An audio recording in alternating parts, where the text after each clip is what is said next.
and welcome to Saguaro Spotlight. I'm your host, Whitney Mead, and joining me today is Eric Watson, owner of Watson's Hat Shop. So how did you start making hats? I started getting into hat making when I was 13 years old. I was inspired by Indiana Jones, and I wanted a good hat, and I couldn't find one, so I decided to look at some antique shops and find some old hats to restore. And I taught myself as a hobby from age 13 to 18. Later on, I went to college, and after college, shortly after I graduated, I decided I wanted to get back into hat making or learning about it and making my own custom hats. So I reached out to some old hat makers, and they shared their trade secrets and let me have their equipment or sold me their equipment. And so that's how I got into it. What types of hats do you make? I make all sorts of hats. Any hat that has a brim on it, pretty much. We do dress hats, fedoras, derbies, bowlers. We also do Western hats, of course, being that we're in Arizona. We do real fine Panama hats, too. So we have a lot of golfers that come in. They want real nice, fine Panama made for them. So can you explain what Panama is exactly? Panama is a generic term for a hat that is hand-woven from cuenca cane, which grows in Ecuador about 9,000 feet in the Andes Mountains. Okay. So we're going to go to a break, and when we return, we'll take a look at Watson's Hat Shop and what goes on in there. So we'll be right back after this.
Welcome back to Saguaro Spotlight. I'm here today with the owner of Watson's Hat Shop, Eric Watson.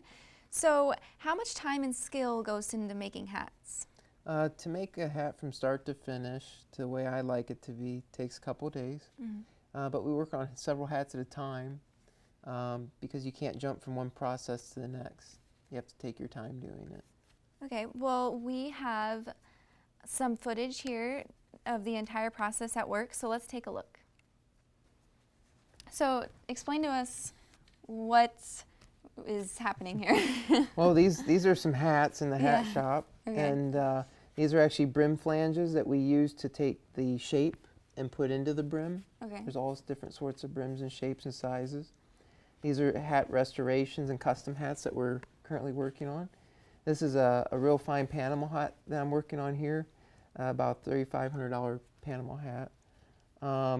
Here, this is actually a leather sweatband flanger, that last machine there. So how much does each hat go for?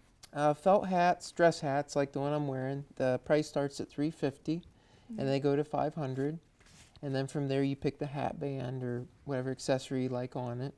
Our Western hats, our felt hats, start at $450 and they go to $950 if you want our platinum finish. And we also have Panamas that start at $250, but they're very fine Panamas, and they can go all the way up to $5,000. Cool. What are you doing there exactly? Right there, we're actually setting the shape into the crown of the hat. Okay. So we're using really hot steam, and I'm actually using my hands there. This is actually a crown iron that we used to condense and compact the fur together more so than what it is. We're actually getting ready to singe all the little furs off. You can see that we lit on fire there. Yeah. And that way it's real smooth when it's all done. It helps with the process. And this is a real nice custom hat band there. It's all custom made. And then we use goat hide a real fine goat hide, which is used in Okay. all of our leather sweatbands for our hats. What has been your favorite hat to make for a customer? Favorite hat is the Watson, I call it. It's the one I'm wearing right now. But it was inspired by an older European style fedora with a little bit of a Western flair. Something you would have saw a mercantile owner or banker wear back in the Western days.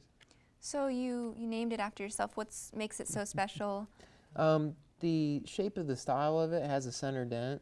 It's very similar to what's called a Homburg, but we actually put a kettle curl in the brim here, and it's a shorter brim, and we also have a special flange in order to get more of a little bit of a Homburg sort of shape to the brim.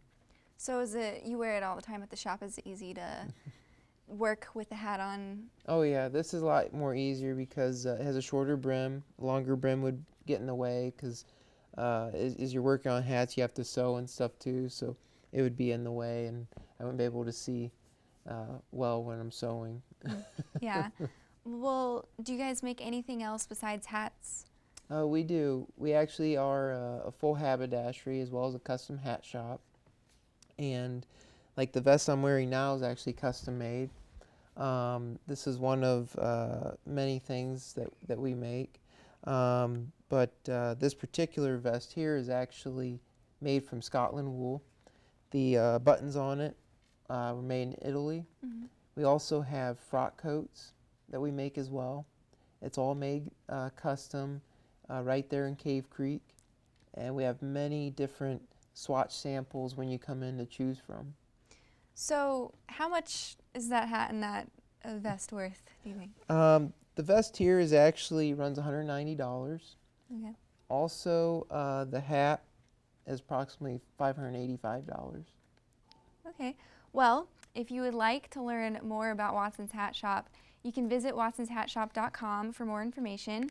So thanks again for joining us today, and we'll see you next time on Saguaro Spotlight.